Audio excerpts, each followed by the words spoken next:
ओम शांति। ये आज की 9 जनवरी 2022 की अव्यक्त मुरली है।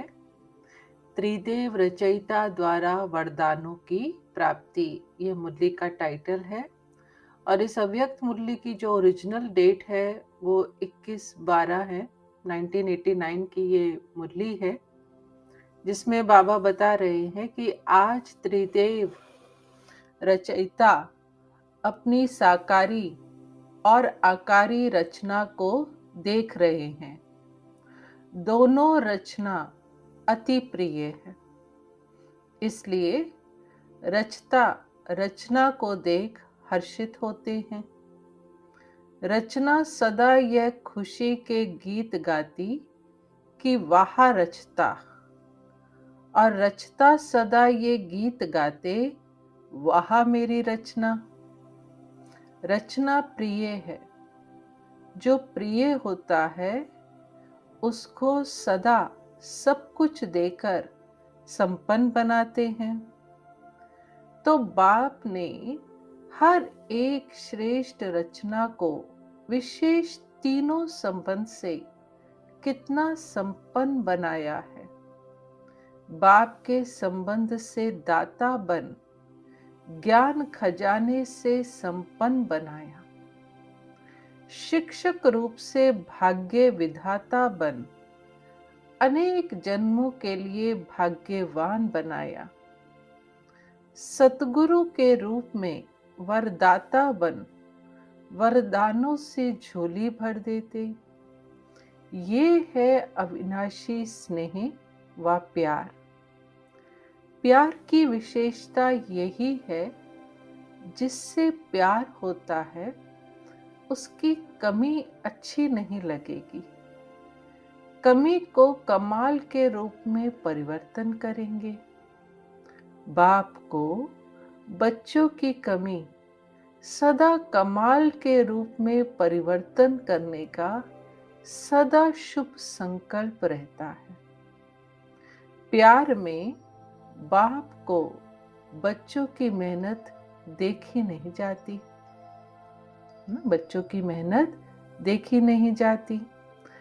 कोई मेहनत आवश्यक हो तो करो, लेकिन ब्राह्मण जीवन में मेहनत करने की आवश्यकता ही नहीं है, क्योंकि दाता, विधाता और वरदाता तीनों संबंध से इतने संपन्न बन जाते हो, जो बिना मेहनत रूहानी मौज में रह सकते हो। वर्षा भी है, पढ़ाई भी है और वरदान भी है। जिसको तीनों रूपों से प्राप्ति हो, ऐसे सर्व प्राप्ति वाली आत्मा को मेहनत करने की क्या आवश्यकता है। कभी वर्षे के रूप में व बाप को दाता के रूप में याद करो, तो रूहानी अधिकारीपन का नशा रहेगा। शिक्षक के रूप में याद करो तो गॉडली स्टूडेंट अर्थात भगवान के स्टूडेंट हैं, इस भाग्य का नशा रहेगा। सतगुरु हर कदम में वरदानों से चला रहा है। हर कर्म में श्रेष्ठ मत वरदाता का वरदान है। जो हर कदम श्रेष्ठ मत से चलते हैं, उसको हर कदम में कर्म की सफलता का वरदान सहज, स्वतः और अवश्य प्राप्त होता है। सतगुरु की मत श्रेष्ठ गति को प्राप्त कराती है। गति सदगति को प्राप्त कराती है। श्रेष्ठ मत और श्रेष्ठ गति अपने स्वीट होम अर्थात गति और स्वीट राज्य अर्थात सदगति, इसको तो प्राप्त करते ही हो, लेकिन ब्राह्मण आत्माओं को और विशेष गति प्राप्त होती है। वह है इस समय भी श्रेष्ठ मत के श्रेष्ठ कर्म का प्रत्यक्ष फल अर्थात सफलता। यह श्रेष्ठ गति सिर्फ संगम युग पर ही आप ब्राह्मणों को प्राप्त है। इसलिए कहते हैं जैसी मत वैसी गत। वो लोग तो समझते हैं मरने के बाद गति मिलेगी, इसलिए अंतमति सो गति कहते हैं। लेकिन आप ब्राह्मण आत्माओं के लिए इस अंतिम मर जीवा जन्म में भी हर कर्म की सफलता का फल अर्थात गति प्राप्त होने का वरदान मिला हुआ है।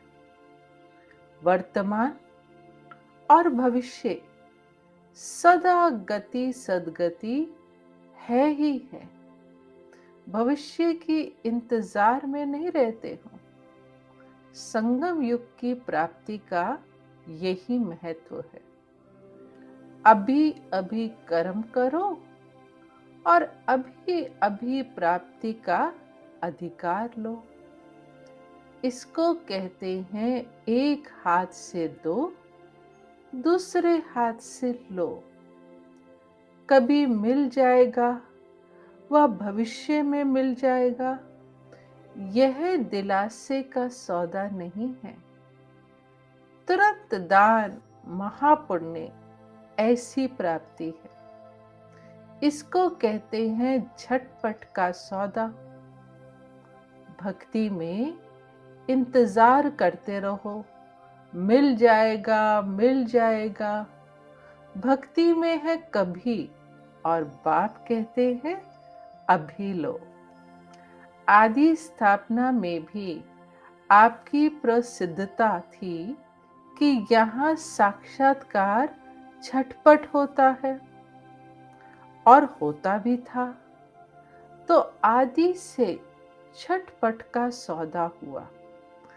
इसको कहते हैं रचता का रचना से सच्चा प्यार। सारे कल्प में ऐसा प्यार कोई हो ही नहीं सकता। कितने भी नामी ग्यारामी प्यारे हों, लेकिन ये है अविनाशी प्यार और अविनाशी प्राप्ति। तो ऐसा प्यारा कोई हो ही नहीं सकता। इसलिए बाप को बच्चों की मेहनत पर रहम आता है। वरदानी सदा वर्षे के अधिकारी कभी मेहनत नहीं कर सकते। भाग्य विधाता शिक्षक के भाग्यवान बच्चे सदा पास विद ऑनर होते हैं, ना फेल होते हैं, ना कोई व्यर्थ बात फील करते हैं। मेहनत करने का कारण दो ही हैं, या तो माया के विघ्नों से फेल हो जाते, व संबंध संपर्क में चाहे ब्राह्मणों के चाहे अज्ञानियों के दोनों संबंध में कर्म में आते छोटी सी बात में व्यर्थ फील कर देते हैं। जिसको आप लोग फ्लू की बीमारी कहते हो। फ्लू क्या करता है? एक तो शेकिंग हलचल होती है, शिवरिंग होती है, उसमें शरीर हिलता है और ये आत्मा की स्थिति हिलती है, मन हिलता है और मुख कड़वा हो जाता है। यहाँ भी मुख से कड़वे बोल बोलने लग पड़ते हैं। और क्या होता है? कभी सर्दी कभी गर्मी चढ़ जाती है। यहाँ भी जब फीलिंग आती है तो अंदर जोश आता है, गर्मी चढ़ती है। इसने यह क्यों कहा, यह क्यों किया, यह जोश है। अनुभवी तो हो ना। और क्या होता है? खाना पीना कुछ अच्छा नहीं लगता है। यहाँ भी कोई अच्छी ज्ञान की बात भी सुनाएंगे तो भी उनको अच्छी नहीं लगेगी। आखिर रिजल्ट क्या होती? कमजोरी आ जाती है। यहाँ भी कुछ समय तक कमजोरी चलती है। इसलिए ना फेल हो ना फील करो। बाप दादा श्रेष्ठ मत देते हैं। शुद्ध फीलिंग रहे, मैं सर्वश्रेष्ठ अर्थात कोटों में कोई आत्मा हूँ। मैं देव आत्मा हूँ, मैं महान आत्मा हूँ, ब्राह्मण आत्मा हूँ, विशेष पाठधारी आत्मा हूँ। इस फीलिंग में रहने वाले को व्यर्थ फीलिंग का फ्लू नहीं होगा। इस शुद्ध फीलिंग में रहो। जहाँ शुद्ध फीलिंग होगी वहाँ अशुद्ध फीलिंग नहीं हो सकती। तो फ्लू की बीमारी से अर्थात मेहनत से बच जाएंगे और सदा स्वयं को ऐसा अनुभव करेंगे कि हम वरदानों से पल रहे हैं, वरदानों से आगे उड़ रहे हैं, वरदानों से सेवा में सफलता पा रहे हैं। मेहनत अच्छी लगती है, वह मेहनत की आदत पक्की हो गई है। मेहनत अच्छी लगती, वह मौज में रहना अच्छा लगता है। कोई कोई को मेहनत के काम बगैर और कोई काम अच्छा नहीं लगता है।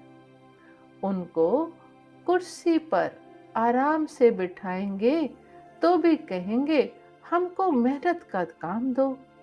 ये तो आत्मा की मेहनत है और आत्मा 63 जन्म मेहनत कर थक गई है। 63 जन्म ढूंढते रहे ना। किसको ढूंढने में मेहनत लगती है ना, तो थके हुए पहले ही हो। 63 जन्म मेहनत कर चुके हो। अब एक जन्म तो मौज में रहो। 21 जन्म तो भविष्य की बात है, लेकिन यह एक जन्म विशेष है। मेहनत और मौज दोनों का अनुभव कर सकते हो। भविष्य में तो वहां यह सब बातें भूल जाएंगी। मजा तो अभी है। दूसरे मेहनत कर रहे हैं, आप मौज में हो। अच्छा, टीचर्स ने भक्ति की है। कितने जन्म भक्ति की है? इस जन्म में तो नहीं की है ना। आपकी भक्ति पहले जन्म में पूरी हो गई। कब से फिर भक्ति शुरू की? किसके साथ शुरू की? ब्रह्मा बाप के साथ साथ आपने भी भक्ति की है। कौन से मंदिर में की? तो भक्ति की भी आदि आत्माएं हो और ज्ञान मार्ग की भी आदि आत्माएं हो। आदि की भक्ति में अव्यभिचारी भक्ति होने कारण भक्ति का आनंद सुख उस समय के प्रमाण कम नहीं हुआ। वह सुख और आनंद भी अपने स्थान पर श्रेष्ठ रहा। भक्तमाला में आप हो। जब भक्ति आपने शुरू की तो भक्तमाला में नहीं हो। डबल फॉरेनर्स भक्तमाला में थे। भक्त बने या भक्तमाला में थे? अभी सब सोच रहे हैं कि हम थे व नहीं थे। विजयमाला में भी थे, भक्तमाला में भी थे। तो पुजारी बने लेकिन भक्तमाला में थे। भक्तमाला अलग है। आप तो ज्ञानी सो भगत बने, वह है ही भगत। तो भगत माला और ज्ञानियों की माला में अंतर है। ज्ञानियों की माला है विजय माला, और जो सिर्फ भगत है, ऐसे नौधा भगत जो भक्ति के बिना और बात सुनना ही नहीं चाहते, भक्ति को ही श्रेष्ठ समझते हैं, तो भगत माला अलग है, ज्ञान माला अलग है। भक्ति जरूर की, लेकिन भगत माला में नहीं कहेंगे, क्योंकि भक्ति का पाठ बजाने के बाद आप सबको ज्ञान में आना है। वे नौदा भगत है और आप नौदा ज्ञानी हो। आत्मा में संस्कारों का अंतर है। भक्त माना सदा मंगता के संस्कार होंगे। मैं नीच हूं, बाप ऊंचा है, यह संस्कार होंगे। वह रॉयल भिखारी हैं और आप आत्माओं में अधिकारीपन के संस्कार हैं। इसलिए परिचय मिलते ही अधिकारी बन गए। समझा? भक्तों को भी कोई जगह तो दो ना। दोनों में आप आएंगे क्या? उन्हों का भी आधा कल्प है, आपका भी आधा कल्प है। उन्हों को भी गायन माला में आना ही है। फिर भी दुनिया वालों से तो अच्छे हैं। और तरफ तो बुद्धि नहीं है, बाप की तरफ ही है। शुद्ध तो रहते हैं, पवित्रता का फल मिलता है, गायन योग्य होने का। आपकी पूजा होगी, उन्हों की पूजा नहीं होती। सिर्फ स्टैचू बना के रखते हैं गायन के लिए। मीरा का कभी मंदिर नहीं होगा। देवताओं मिसल मीरा की पूजा नहीं होती, सिर्फ गायन है। अभी लास्ट जन्म में चाहे किसी की को भी पूजे लेवे, धन्य को भी पूजे तो वृक्ष को भी पूजे, लेकिन नियम प्रमाण उन्हों का सिर्फ गायन होता है, पूजन नहीं। आप पूज्य बनते हो तो आप पूजनीय आत्माएं हो। यह नशा सदा स्मृति में रखो। पूज्य आत्मा कभी कोई अपवित्र संकल्प को टच भी नहीं कर सकती। ऐसे पूज्य बने हो।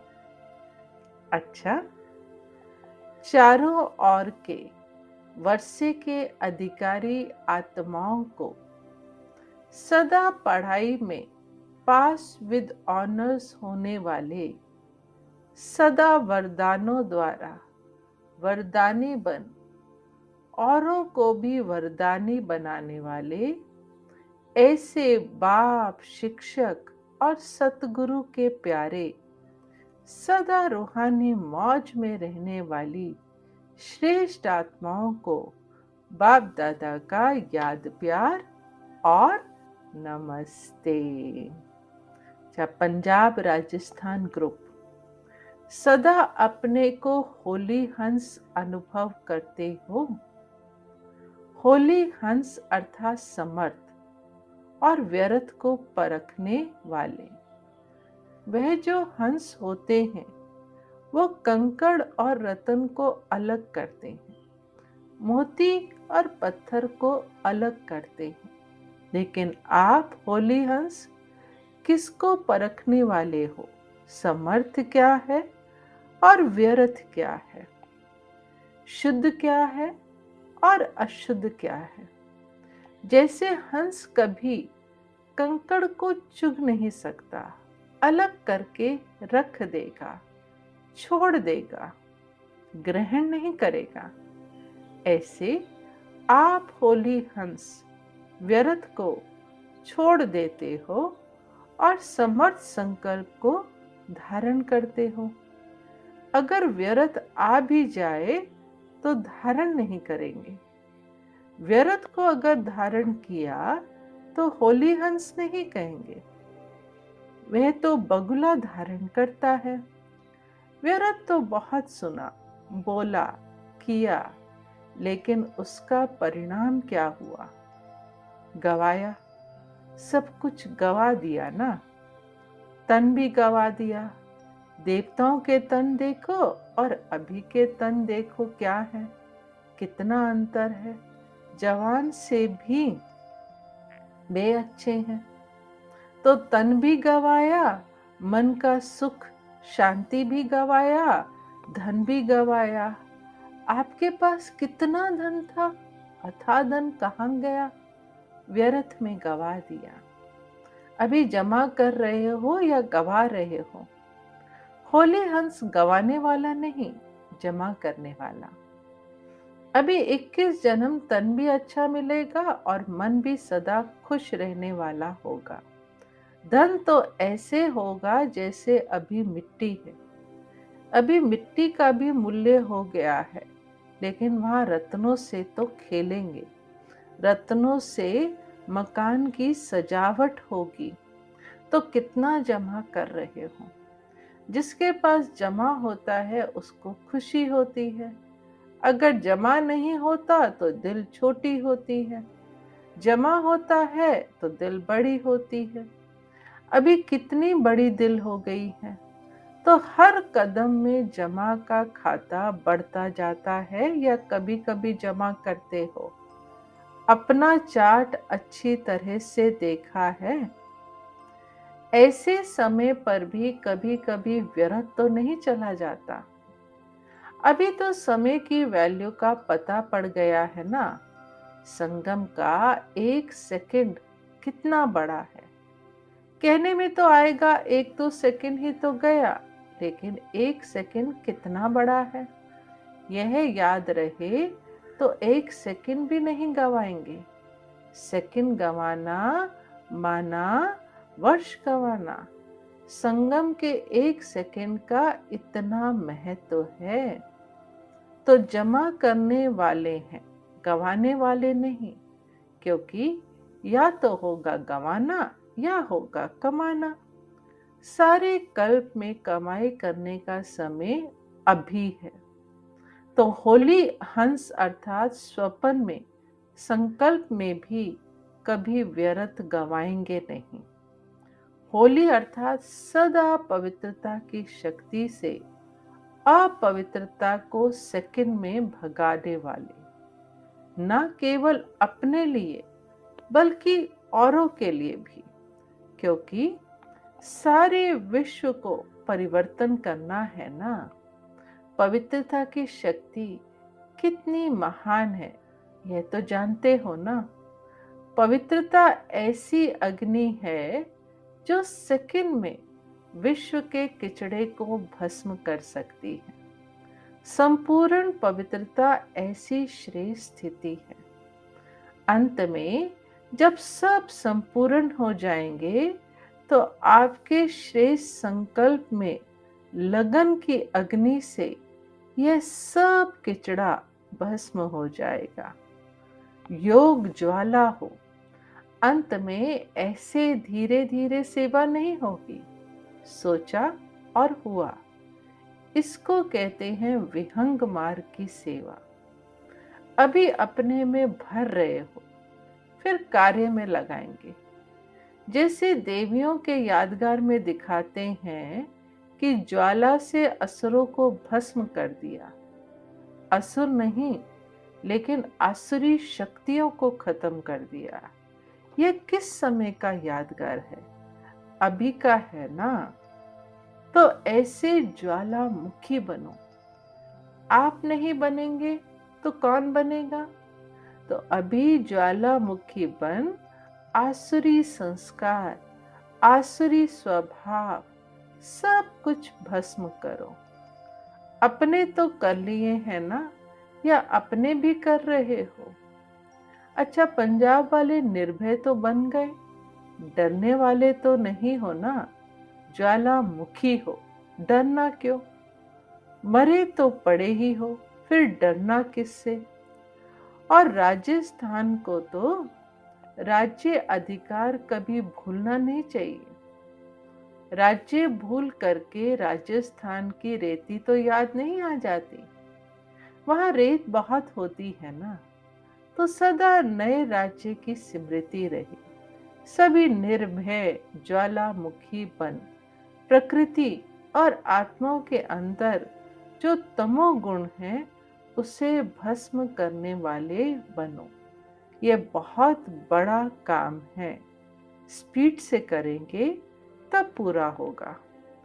अभी तो व्यक्तियों को ही संदेश नहीं पहुंचा है, प्रकृति की तो बात पीछे है, तो स्पीड तेज करो, गली गली में सेंटर हो, क्योंकि सरकमस्टेंस प्रमाण एक गली से दूसरी गली में जा नहीं सकेंगे, एक दो को देख भी नहीं सकेंगे, तो घर घर में गली गली में हो जाएगा ना।